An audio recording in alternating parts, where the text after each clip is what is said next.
ሰላም ጤና ይስጥልኝ ውድ የቡና ሚዲያና ኮሙኒኬሽን ቤተሰቦች፣ አማኑኤል ኃይሌ ነኝ። በቡና ሚዲያ ሰሞኑን ትልቅ መነጋገሪያና ተጠባቂ የሆነው የንቃተ ህሊናና የጆን የስፖርት ፋይት በተመለከተ ሲከታተልም ስለነበረ አጠር ያለ መረጃ ለመስጠት ያክል ነው። እንግዲህ ትላንትና 7 ሰዓት ከ5 በኋላ ነው ፍጻሜን ያገኘው። እኔ እስከ 7 ሰዓት ከምሽቱ እስከ 7 ሰዓት ከ20 እዛው አድዋ አዳራሽ ነበርኩኝ ማለት ነው። እንግዲህ በጣም ተጠባቂ ነበረ። በነገራችን ላይ በጣም ተጠባቂ ነበረ፣ አጓጊም ነበረ። ብዙ ሰዎች ከክልል ከባህር ማዶ ከአረብ ሀገራት ከአውሮፓ ሲደውሉ ሲጠይቁ ነበረ። እጅግ በጣም ደስ የሚል ነው። በአባይ ቲቪም በላይቭ ተላልፏል። ከዛም ባሻገር በጣም ታዋቂ ቲክቶከሮች፣ ዩቲዩበሮች፣ ማህበራዊ ሚዲያ አንቂዎች ነበሩ። በጣም ደስ የሚል መልእክት ያው ስተላለፍ ነበር፣ ተጠባቂ ከመሆኑ ጋር ተያይዞ ማለት ነው። ነገር ግን አንድ ነገር እንደ ቡና ሚዲያና ኮሙኒኬሽን ኦብዘርቭ ያደረኩትን ነገር ለማስተላለፍ ፈልጌ ነው። አንደኛው የጆን እና የንቃተ ህሊናን ውድድር በተመለከተ ጆን ምን ኤክስፒሪየንስ አለው፣ ንቃተ ህሊና ደግሞ ምን ያክል ነው ኤክስፒሪየንስ ያለው የሚለውን ነገር ማየት ተገቢ ነው። አንደኛ ጆን በተመለከተ በውጭ ሀገር ታሪክ ተወዳድሮ ዋንጫ ያመጣ እንደሆነ መረጃ ደርሶኛል፣ ከሌላ እንደሰማሁት ከሆነ ማለት ነው። ስለዚህ 6 ዓመት ኤክስፒሪየንስ እንዳለው ነው የሰማሁት። በጣም የሚገርመው። ስለዚህ በጣም ጥሩ የሆነ የአሸናፊነት መንፈስ ነበረው። በዚህ አጋጣሚ ላደንቀው ፈልጋለሁ። ሁለቱም የኢትዮጵያ ሀብቶች ናቸው ማለት ነው። ሌላው ደግሞ ንቃተ ህሊና ደግሞ ኤክስፒሪየንሱ ምን ያክል ነው የሚለውን ለማንሳት ያክል 3 ወር ኤክስፒሪየንስ ነው ያለው እና እሱ ፌስቡክ ላይ ያያቸው እንዲሁም ደግሞ አሰልጣኝ ለ3 ወራት ምናምን ባጠረ ጊዜ ውስጥ ቀጥሮ እየሰራ እንደነበረ የ3 ወር ታሪክ ነው ያለው። ነገር ግን እዚህ አንድ ነገር ማንሳት ይቻላል። አንዳንድ ማለት መወዳደሩ ራሱ ከእንዲህ አይነት ሰው ጋር በጣም ጎበዝ ነው። እንዲሁም ደግሞ ለምን አላሸነፈም የሚል መላምቶች የሚነሱበትን ሁኔታ ታዝቤያለሁ ማለት ነው። እኔ ራሴን ምልከታ ማስቀምጠው ነገር ምንድነው? አንደኛ በጣም ረጅም 6 ዓመት ኤክስፒሪየንስ ካለው ሰው ጋር በ3 ወር መወዳደር በራሱ ትልቅ ተስፋ ነው ማለት ነው። በነገራችን ላይ በውድድር ዓለም ውስጥ የገባ ሰው በየትኛው መስክ ያሸንፋል ማለት አይደለም። ሁለቱም ማሸነፍ ስለማይችሉ ማለት ነው። ይሄንን መገንዘብ ተገቢ ነው ማለት ነው። ስለዚህ አሁን ለምን ተሸነፈ ብለን አንደርማይን የምናደርገው ነገር ትክክል አይደለም። ኦፍ ኮርስ ማሸነፍ አለበት ብለን ካለን ጉጉት ያለውን ፖዚቲቭሊ ወስዳለሁ እኔ በግሌ። ግን ለምን አላሸነፈም የሚል ኮሜንቶቹ ግን ብዙ ያስደስቱኝ። ምክንያቱም ማሸነፍም መሸነፍም ያለ ነው። እኔ የሚወስደው ግን ሁለቱም የኢትዮጵያ እንቁ ልጆች ናቸው ማለት ነው። ስለዚህ ሁለቱ በጣም ለወደፊት እኮ ተመካክረው ተቀራርበው ለሀገር የሚጠቅም ነገር ሊሰሩ ይችላሉ። ንቃተ ህሊና ውስጥ ያለው ነገር ምንድነው? አስተዳደጉን ስናይ ጠለ ወረዳ ገጠር ነው ያለው፣ ጠለ ወረዳ ላይ እና እዛ አካባቢ ላይ ምን ነበር? ኢንፍራስትራክቸር አለ ወይ? የማሰልጠኛ ተቋም አለ ወይ ብለን ብንል የለም። እሱ እንግዲህ ራሱን ፕሮሞት ያደረገበት አግባብ በጣም የሚደነቅ ነበረ። አንደኛ የጫካው አንበሳ ነኝ፣ የጫካው ንጉስ ነኝ ብሎ ነው የመጣው። ሰው እዚህ ውስጥ ምን አለ? ኮንፊደንስ አለ፣ ተፈጥሮ ሀብቱ አለ፣ ተፈጥሮ ጸጋው አለ ማለት ነው። ስለዚህ ደግሞ እዛ አካባቢ ገጠር ልጅም ቢሆን ይችላል የሚል መንፈስ፣ ቻሌንጅን አልፌ መጥቻለሁ የሚለውን ፖዚቲቭሊ እኔ ኢንተርፕሬት አደርጋለሁ። ስለዚህ ይሄንን ብንወስደው ማሸነፍ አለማሸነፍ እኔ ብዙ ማተር አያደርገኝም። ባሸንፍ ደስ ብለኛል። ነገር ግን ሙከራውን እኔ አፕሪሼት አደርጋለሁ። ስለዚህ መሆን ያለበት ከሁላችንም ይሄ ልጅ ምን ማድረግ አለብን? እኔ ለሱ ምንድነው ማድረግ ያለብኝ? ለወደፊት ተስፋን አግኝቷል ብዬ አስባለሁ። አሁን ውድድሩ ላይ አይታችሁ ከሆነ ምንድነው የነበረው? ጆን ቀጥታ በቦክስ አይደለም ፋይት ያደረገው፣ ይዞ መጣል ነው ሙከራ ያደረገው እና ተሳካለት። ነገር ግን ንቃተ ህሊና ደግሞ ሰውነቱ ቀለል ያለ ነው፣ ለመዝለል ለመሰንዘር አመቺ ሁኔታ ነበር። እሱ ስፖርት ባለሙያዎች ናቸው ማውራት የሚችሉት። እኔ እንደ ባለሙያ ግን አቅም እንዳለው ግን ያሳይ ነበር። አቅም የቴክኒክ ችግር ግን አለበት። የቴክኒክ ችግር ደግሞ የሚገነባው በስልጠና ነው። ስለዚህ ይሄንን በደንብ ማስፋት እንዲችል ሞራሉን ጠብቆ የበለጠ መስራት እንዲችል ማገዝ ይገባናል ማለት ነው። እኔ በግሌ እንደ ሚዲያ ባለሙያ ማገዝ ነው ማበረታታት። እኔ የተገኘውን ውጤት ፖዚቲቭሊ ነው ኢንተርፕሬት ማድረገው። አንደኛ ፖዚቲቭ ኢምፓክቱ ምንድነው? ንቃተ ህሊና ደቡብ ምዕራብ ኢትዮጵያን ካፋን በደንብ አስታውቋል። ይሄ ፖዚቲቭ ይባላል። በጣም ከመልካም ነገሩ በደንብ ነው። አንደኛ አካባቢን ፕሮሞት ማድረግ ተችሏል። ያ ኢቨንት በጣም የሚገርመው ላይቭ በሚዲያ ሲተላለፍ የነበረበት ሁኔታ አለ። በቲክቶከሮች በደንብ በመላው ዓለም ሲሰራጭ ነበረ። እንደገና ደግሞ እዛ ታዋቂ ሰዎች መገናኛ ብዙሃን ነበሩ። የውጭ ሀገር ሚዲያዎች ሁሉ የነበሩበት ሁኔታ አለ።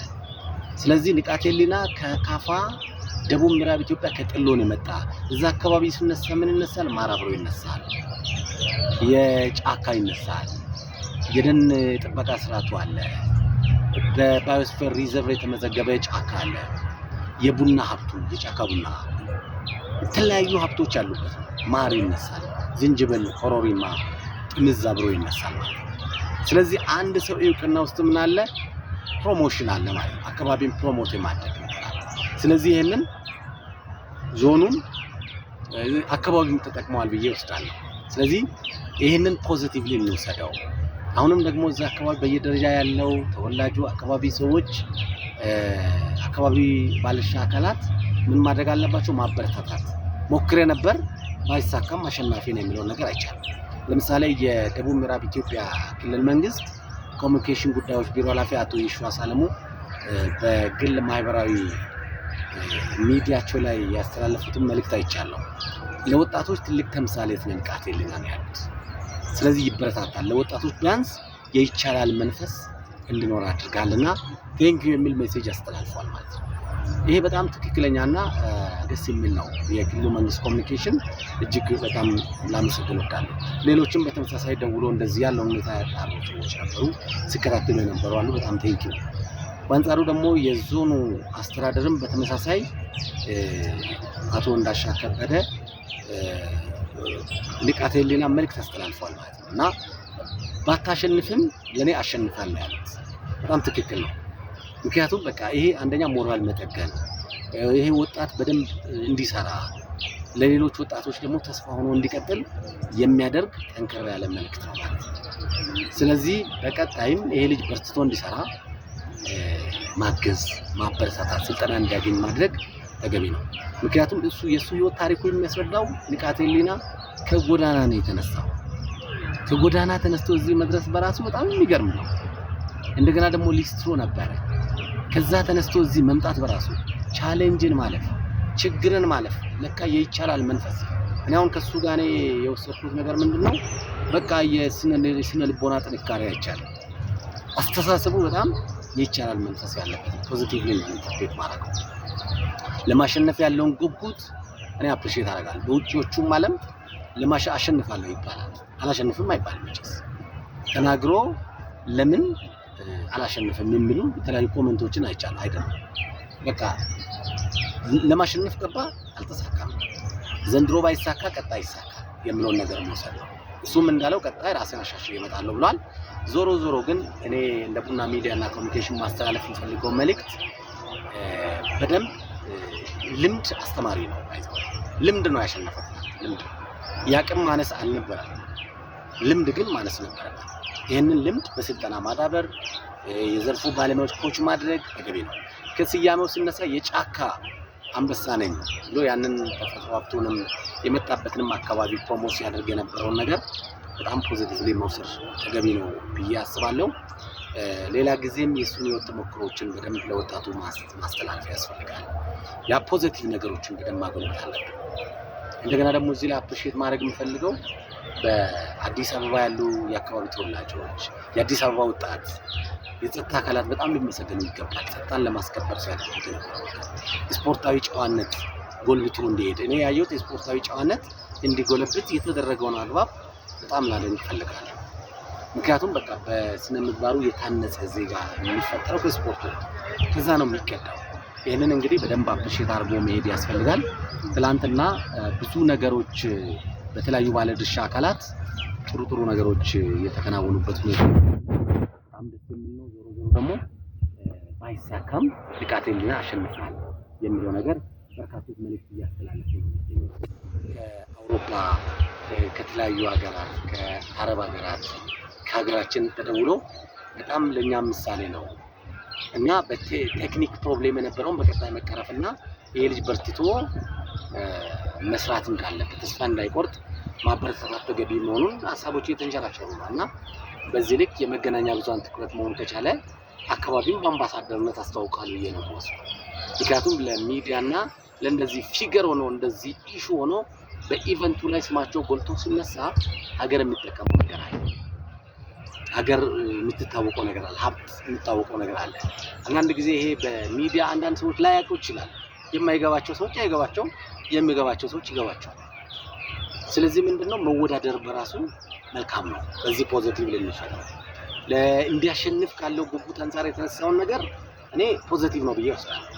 ነገር ግን ሁለት ሰው ማሸነፍ ይችላል። የቴክኒክ ችግር ነው የነበረበት ጉዳዩ።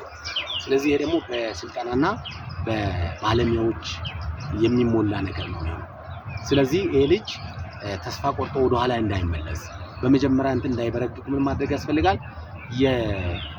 የራሱን በዘርፉ የራሱን ማሽነሪ ኖሮት የራሱን ወጣቶችን የሚይዝበት ኖሮት በጣም ራሱን እንዲያበቃ እገዛ ማድረግ ማበረታታት ተገቢ ነው ይወስዳለሁ። ኦፍ ኮርስ ትላንትናም ባለፈው ቦሌ በነበረው ሁኔታ ድጋፍ ሲያደርጉ የነበሩ የአዲስ አበባ ወጣቶች የከፋ ተወላጆች በጣም ይደነቃል። ኖት ኦንሊ የከፋ የተለያዩ ደቡብ ምዕራብ ኢትዮጵያ ልጆች የክፍለ ሀገር ልጅ የሆኑ በጣም ሲደግፉት ነበር። እንዲሁም ደግሞ የአዲስ አበባ ልጆች በጣም ደስ የሚሉ ናቸው የሚገርም። ምክንያቱም በህብረ ብሔራዊት ከተማ የሚኖሩ አስተሳሰባቸው ራሱ ህብረ ብሔራዊ ነው ማለት ከክፍለ ሀገር ይሄን ሁሉ ኪሎ ሜትር ሪቆ ያን ቻሌንጅ ብሎ መምጣቱ ራሱ ክሬዲት ተሰጥቶበት የአዲስ አበባ ወጣቶች በጣም ደግሞ የሚደነቁ ናቸው። እንደውም የንቃተ ህሊና ደጋፊ ነኝ ነበር። እንዲሁም ደግሞ ገንዘብ ሁሉ አስይዞ እሱ ያሸንፋል ብሎ የተለያዩ ታዋቂ ሰዎች የነበሩበት እንደገና ደግሞ በጣም የሚገርም ነው። እዛ ታዋቂ ቲክቶከሮች ነበሩ፣ ጆን ዳንኤል ነበር፣ ሌሎችም በተመሳሳይ የነበሩበት ሁኔታ አለ። በጣም የብዙዎችን ትኩረት የሳበ ጉዳይ ሆኖ ነው ያገኘው። ስለዚህ ምንድነው በቀጣይ ይሄ ልጅ መበረታታት አለበት። ቡና ሚዲያና ኮሚኒኬሽን የራሱ ስቱዲዮ ላይ ጋብዞ ኢንተርቪው አድርጎ ያለውን ዝግጁነትን ለመላው ዓለም የሚያደርስ ይሆናል። ዞሮ ግን የዚህን ልጅ እንትኑን መገንባት ሞራሉን መገንባት ክሬዲት መስጠት በየደረጃ ካሉ ሰዎች የሚገባ ነው ብዬ ራሴን ኮሜንት ለመስጠት ነው። ስለነበረኝ ጊዜ እጅግ በጣም አመሰግናለሁ። ቡና ሚዲያና ኮሚኒኬሽን እንግዲህ አዳዲስ መረጃዎችን በራሱ ቻናል ላይ እያቀረበ ነው የሚገኘው። የዩቲዩብ ቻናላችንን ፎሎ አድርጉ፣ ሼር፣ ኮፒ ሊንክ አድርጉ። ትክክለኛና ተአማኒነት መረጃዎችን ማድረስ ሁልጊዜም መሪያችን ነው። እኔ አማኑኤል ኃይሌ ደግሞ በጉዞ ማስታወሻ ተጓዡ ጋዜጠኛ ነኝ። እንዲሁም ደግሞ የሀገሬን ታሪክ ፍለጋ የተለያዩ ሀገራት እየዞርኩ ነው። በውጭም በሀገር ውስጥም ሙከራ እያደረግኩ ነው። ስለዚህ የእኛንም ሚዲያ ፎሎ በማድረግ ደግፉን። ከኛ ጋር ትሆኑ ዘንድ በአክብሮት ጋብዣለሁ። ስለነበረን ጊዜ እጅግ በጣም አመሰግናለሁ። ሰላም ሁኑልኝ።